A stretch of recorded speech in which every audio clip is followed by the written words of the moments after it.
They needed to have someone to take the fall. He was abducted, he was kidnapped, it was brutal.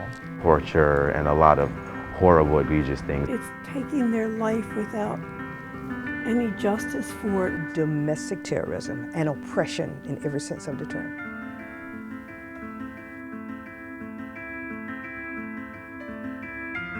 A man who does not know his history is like a tree without branches and without roots. You need the branches for your children, your descendants to pass on, but you must have roots. If you don't have roots, a tree will not stand.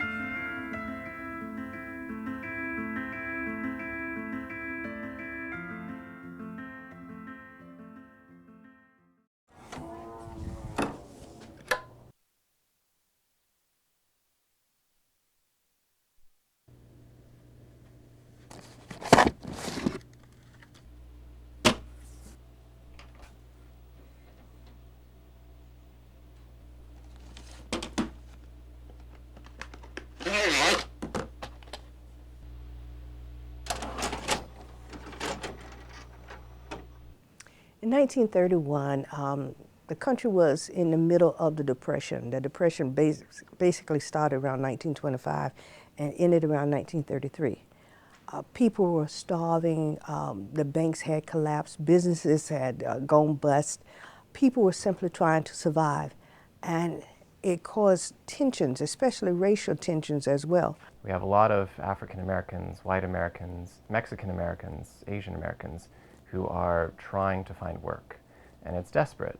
And typically we find in statistics that African Americans are approximately twice as likely to be unemployed during this period. And beyond that, there's a very rigid system of Jim Crow laws, as well as social practice. So essentially what that means is African Americans are expected to cope with second-class citizenship. And these kinds of tensions arise between white and black Americans. There's a very rigid system of racial violence, and certainly lots of rights are taken away from black Americans. In 1931, the Eastern Shore was considered by many people to be a bit backwards,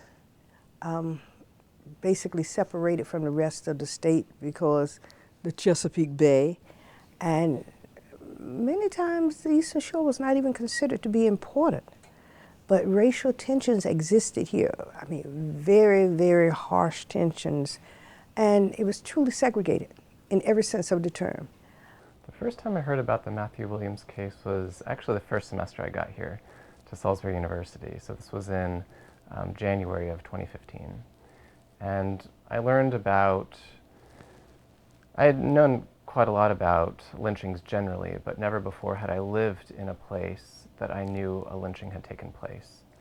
And the story of Matthew Williams, his family, the debates in media sources and newspapers in particular were new to me and deeply troubling. Matthew Williams was a young man who lived here in Salisbury. His mother had died, his father had died. He lived with his aunt and uncle, and he worked for Daniel Elliott's lumber yard. What I understand happened was that Matthew had gone in to talk to Mr. Elliott about a problem. The story that most people who actually knew told was that Matthew had gone in to complain to Mr. Elliott that he had lent money to Mr. Elliott's son, who was also an adult, and he wouldn't pay him back. The son came in, there was a scuffle. The son claimed that Matthew shot and killed his father, Daniel Elliott. And then he and the son shot Matthew Williams. So that's why he was in the hospital. He had gunshot wounds. From many indications, and I've checked different sources, that he ran away, but he was he was shot. He was shot and ended up at the hospital, and individuals within the community came in. People got all incensed about it. They were out, the lynch mob, and once the mob starts, the energy there, it's hard to fight that. Our Aunt Marie, Mom's older sister, was a student nurse working on Central 1 that night, and she had been told to stay away from that ward, the men's ward, because people knew what was happening. 2 police officers who tried to prevent and successfully prevented the mob from storming the front doors of the Peninsula Hospital. We see, though, that hospital superintendent allowed the mob to come through the side doors. The, medical chief in the hospital was aware of what was going on, and his comment to the mob was, "Go ahead and take him quickly." Captured him, basically, and then threw him out the window. He was bandaged up, and he was dragged to the courthouse. By way of South Division Street, dragging him, beating him all the way there. They got to the courthouse. It drew quite a crowd. In some cases, I was told that it was 2,000. I've also been told there were as many as 3,000 people there to witness this. Nobody, including the police, who had their weapons. No one interfered with all of this. They hung him. So it's very well known. Even if we were to assume that 1,000 people saw Matthew Williams being lynched on the courthouse lawn here in Salisbury, that's 10% of the Salisbury population in 1931. That's a huge percentage of the population.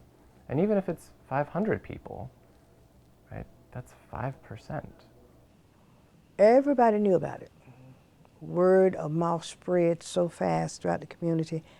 And then when his body was dragged throughout, and throughout, individuals went throughout the black community, and they knew, shut down, close your doors, turn out your lights as if you were not home. Do not open your doors, don't talk to anyone. People became silent. People in the white community knew about it. I mean, the newspaper and everything.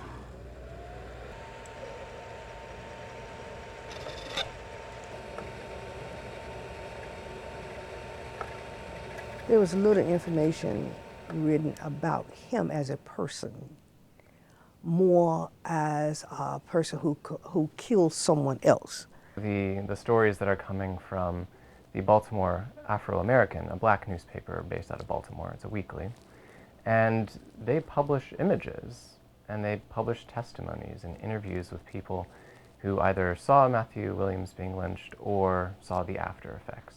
They saw the repercussions of his lynching. My report was published also, I don't know how that happened, in the Baltimore Sun newspaper. There was immediate outcry from numbers of church people in Salisbury because I had observed in my report that while this was a town full of churches, that as far as I could tell, no clergyman in Salisbury on the Sunday following the lynching on Friday had mentioned it. And I said, in effect, that the most spectacular sin that had been committed in Salisbury went without notice. They should have included interviews with the black community or interviewed members of the Williams family, his relatives. What happened to him? Why did he go there? Was he just going to get his money? What happened? What happened in the black community? From every indication that I found, he may have not committed the crime. Matthew Williams was known to be a fairly quiet, unassuming young man who was a hard worker, went to church often, and wasn't really caught up in some things that teenagers or people his age may have been caught up in. Matthew Williams was a respected employee of Eliot, so from what I've read, from what I know, they had a cordial relationship. After the fact, many years later, when interviewed people who actually knew the story, their theory was that Daniel Eliot's son had shot his own father and killed him, and then shot Matthew Williams. But that was he never got his day in court. So we don't have that side of the story. That's one of the basic problems about that lynching. And during that time, there was not a problem with African Americans becoming the victim in the sense that they may have easily been accused of a crime. And as a result, who was going to step in? No one was going to step in and say, okay, this man may not have committed the crime. That was one of the problems.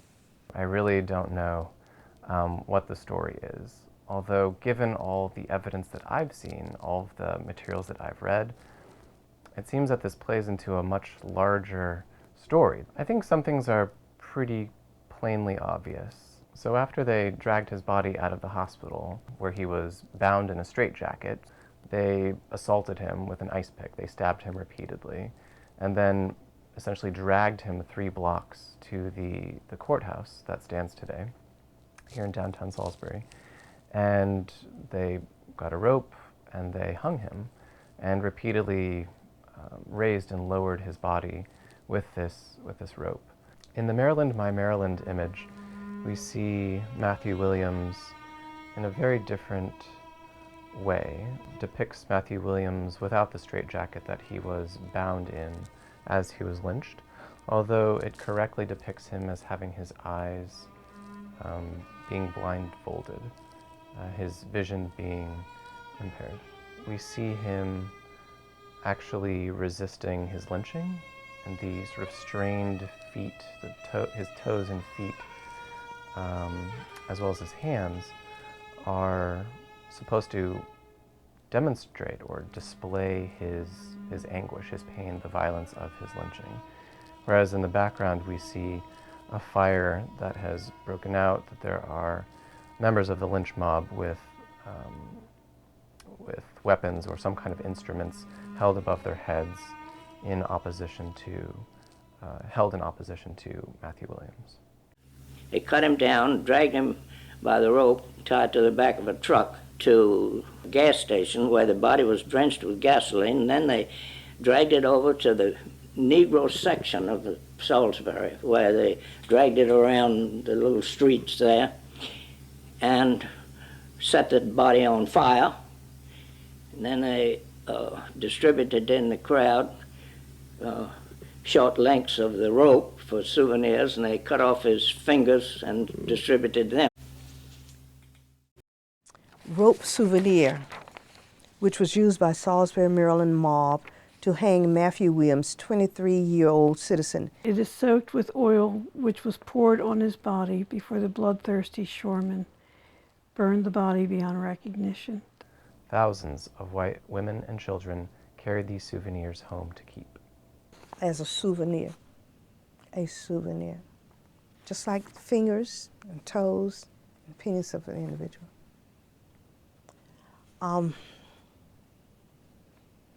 That's why when some students on college campuses today who studied African American history and truly studied American history, when they see a piece of rope, they understand. And across the country, when someone goes in, and especially if they're African American, and they see a piece of rope on their doorknob or shoved under their door, or someone is playing with it, they understand what it means. It's intimidation. It's intimidation. There were more than 100 witnesses that were brought before the grand jury after Matthew Williams's lynching, after his murder. And they gave testimony about what they saw, but most said that they couldn't identify the people who were responsible, that the people who were guilty of the lynching were actually from out of town, and therefore they didn't know their identities. And as a result of this testimony, nobody was brought to justice. The final findings were that this action was taken by persons unknown. Not one person was charged, not one person was held responsible. How do you prove it? When people don't want to talk about it, they want to ignore the fact that it happened. It's the idea of simply saying, okay, this happened in the past. Let's not bring it up again. Let's not even mention it. That was one of the things here in town was we don't air our dirty laundry. We don't talk about unpleasantries. My name is Abiodun Adeoye. I am a history major here at SU, and I worked a lot with PACE, the Institute for Public Affairs and Civic Engagement, to host events surrounding history and civic engagement. The first time I heard about the Matthew William case was last semester, directly after I hosted my event about Charlottesville, titled Charlottesville, How Did We Get Here, Where Are We Going? And a student came up to me and he wanted to do something about that and bring more awareness to it. And he came up to me and said, did you know that there's a monument downtown that commemorates General John Henry Winder? And then he continued explaining it. On the city courthouse grounds in downtown Salisbury, there is a plaque commemorating General John Henry Winder. And I don't know when it was placed there specifically, but I know it was after the Matthew Williams lynching, because judging from the photography, the plaque marker, what do you want to call it, wasn't there after the lynching or even before then, so it has to have been placed after. But the plaque commemorates General John Henry Winder, who was a Confederate general, and he committed a lot of infamous atrocities. He oversaw a camp that murdered 13,000 Union soldiers, and a lot of people who walk by it every day that don't really notice the plaque, and they look at it, they read it, oh yeah, he was just a Confederate general, but if you look more into it, he wasn't from around this area, he oversaw a horrible camp, and he shouldn't be glorified even by any stretch of the imagination because of what he stood for and what he did. Actually, I think it's a few steps away from the Matthew Williams lynching because there was a tree there, the tree that Matthew Williams was lynched from.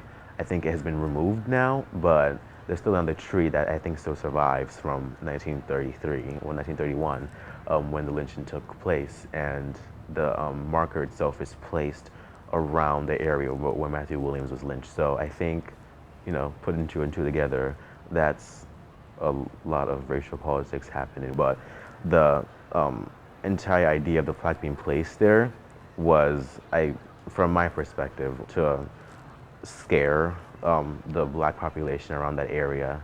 I don't have any recollection of any memory of any event that I think has been done for Matthew Williams, but the candlelight vigil that was held for him last year, I believe, was the one thing that I know that's been done specifically for Matthew Williams. And since most of these people, as in Matthew Williams, were denied a proper burial, and so we have collected soil from the courthouse lawn where Matthew Williams was lynched. And in that, it's kind of like any other funeral type of situation where we're trying to find, take that ground that is now holy ground sanctified by these men's blood and sweat and tears and try to make some memorial of it. So there are these they're like pickle jars, the size of a pickle jar. And the Equal Justice Initiative has been producing them with each jar. There are two of them, one to go into this museum in Montgomery and one to stay in the community. It's not just Matthew Williams, it's other African Americans who have suffered the same fate. So I know right now there is a museum that's opening up that's dedicated to the victims of lynching in the United States. So this is a brand new museum that isn't quite open, and it will finally come to terms with a very pervasive act of racial violence that sort of scarred the entire nation. And so next semester, I plan to organize my own candlelight vigil for Matthew Williams and do a little bit more research into his life and gather as much information as I can and include his family members in it and get the campus community involved and the larger community of Salisbury involved in it so we can all not forget the racial politics and the racial history that's been very dark, egregious, and pervasive on the eastern shore of Maryland. And I think it's a great thing to have, especially for a student to organize that. And a lot of local people will be very interested in doing something like that, especially coming from a student. And I think it's even more appreciated when an African American does it because it speaks more to how history should be remembered and the importance of not celebrating that type of history, but more of remembering it and appreciating it in a way that does not glorify it. You know, slavery wasn't too long ago, and emancipation wasn't too long ago, and racism was not a thing of the past, and lynchings were not happening 2,000 years ago. These things were still happening 20th century, and there's still people that are living since then. And I just think it's very important to not glorify that, but more commemorate it and really do as much as we can in preserving that history and remembering it appropriately. I think the importance of the Matthew Williams case has everything to do with sort of mistrust, distrust of townspeople, of people you call your neighbors, your friends, your coworkers. And in the early 1930s, it really makes people uncomfortable. It makes African Americans uncomfortable. Because so many times during this era, it's easy for people to say, oh, well, that doesn't happen in my town. That takes place somewhere else. But here in Salisbury, where there were two lynchings, one in 1898, right, this is Garfield King, and then later in 1931 with Matthew Williams, there are repeated incidents where African Americans who live here, who are already living under a very oppressive system known as Jim Crow, right, realize that on top of all of those legal restrictions that they're faced with, there's also an everyday, pervasive kind of racism that is not just harmful, but can be deadly.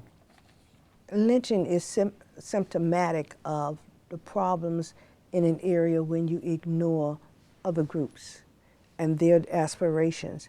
Most groups in this country have the same aspirations, but if you ignore them and you oppress someone, you totally suppress them, it causes problems. And if you don't pay attention to what the problems are, you are just making it worse. Not just for that generation, but for the next generation and the next generation.